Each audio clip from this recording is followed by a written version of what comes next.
Good morning, everyone. We indeed are going through never before times. When I say never before, I mean 2020 actually took the entire world by storm. When the pandemic, we called it COVID-19, it struck countries like China and the other countries of the West. We thought it is never going to affect us. We thought we were immune to it. We thought there would be a decoupling effect, but nothing like this happened. And the entire country was in the grip of COVID-19. And suddenly, we took our own interpretations. We interpreted it in our own ways. Suddenly the world, India, became divided into two kinds of services, essential and non-essential.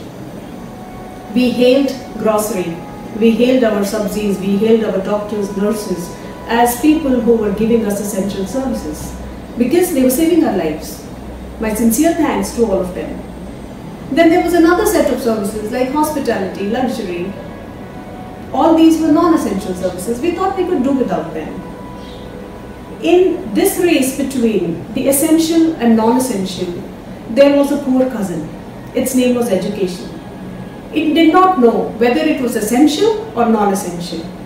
Before February 2020, education was an essential service. Suddenly, when it came to our lives, education was caught in the middle of essential and non-essential, and we totally forgot about it. In the month of March or April, we realized that we had kids coming to our schools, colleges and universities.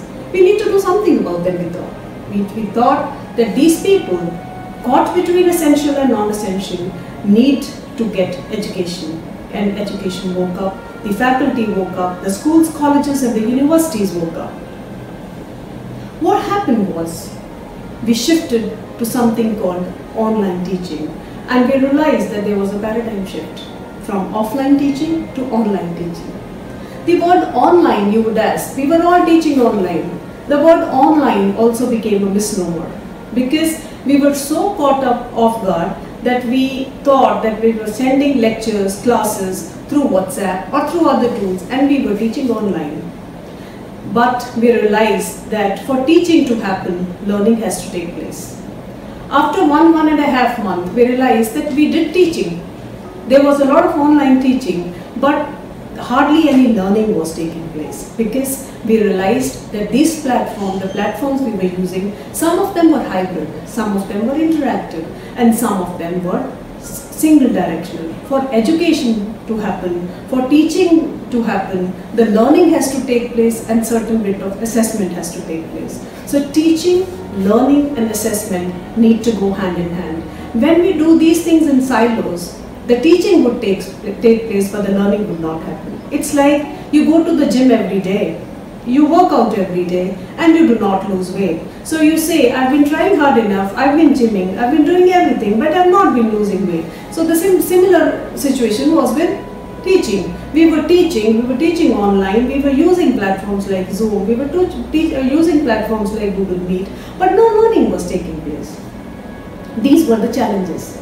So when the topic of this seminar was discussed with me, that it is whether it's a challenge or an opportunity, I want to tell you, dear friends, every opportunity was once a challenge. So it is up to us how we actually convert these challenges into opportunities. So when we shifted to online teaching per se, there were three major challenges or hiccups. There were three major challenges or hiccups that we faced. One was regarding the people, second was the process, and the third was the tools. When I say people, I mean all the stakeholders, the faculty, the parents and the kids. The people thought what they were doing was online, but it was so happening that one time the faculty was teaching and the kids were listening, or the other time the kids were talking and the faculty was listening. So since there was no bi-directional or multi-directional conversation taking place, it did not happen. Secondly, some part of our faculty felt that there was a learning curve because they never thought that suddenly we will have to move from offline to online, and they had to grapple with in terms of technology. There was so much of a learning curve that the administration of the classroom, the administration of the online class and the administration of the tool itself became so much of a focus that teaching took a backseat. For example, in an online class, when a teacher has to take an online class, she was so caught up in a Zoom platform or even a paid platform that people were going in for, that teaching took so much of a back seat that she was totally conscious about how she would look, what would she do, how would she take the class, would there be internet issues, would there be network issues, so people could not accommodate. The second thing was the process. Whenever an online class was taken, we somehow felt that security would take care of itself. It's like suddenly we started taking online classes and we kept our doors and windows open. So there was a lot of cyber security issues, lot of pornographic content. There were so many things happening there. The process needed to be changed. The third part was the tools. The tools was, there are some faculty, there were some universities, colleges where the tools were not in a unified platform. So people were using WhatsApp, people were using Edidemo, people were using Zoom, Google Meet and other platforms. Now what's happening is, for a person who is at the helm of affairs, for a teacher who is at the helm of affairs, it becomes very difficult to organize so many platforms together.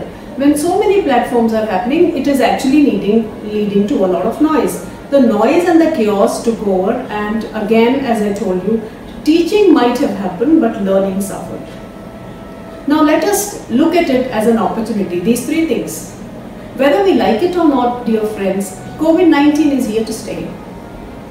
As people say, it is going to be the new normal.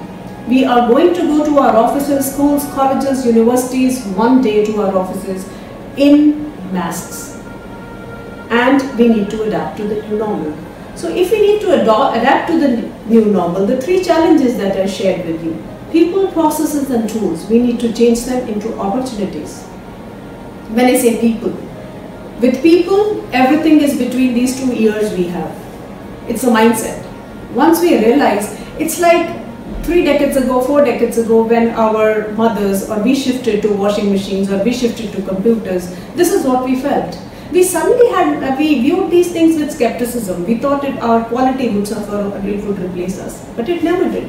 Today our washing machines and our laptops are actually a part of our lives.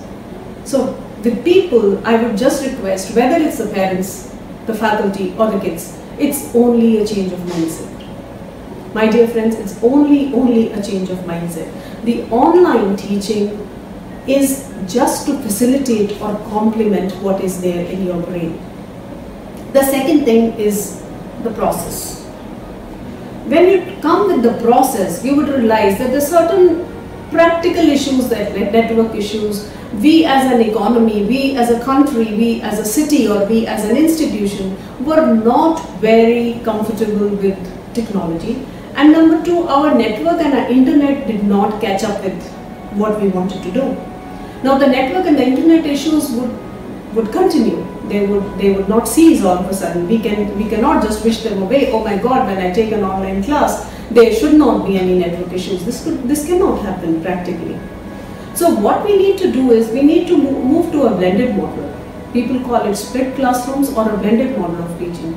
For example, there are 30 kids in a class or 40 kids in a class.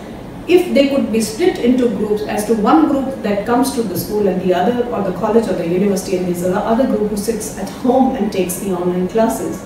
Our platforms, our processes need to actually factor in, actually cater to these people.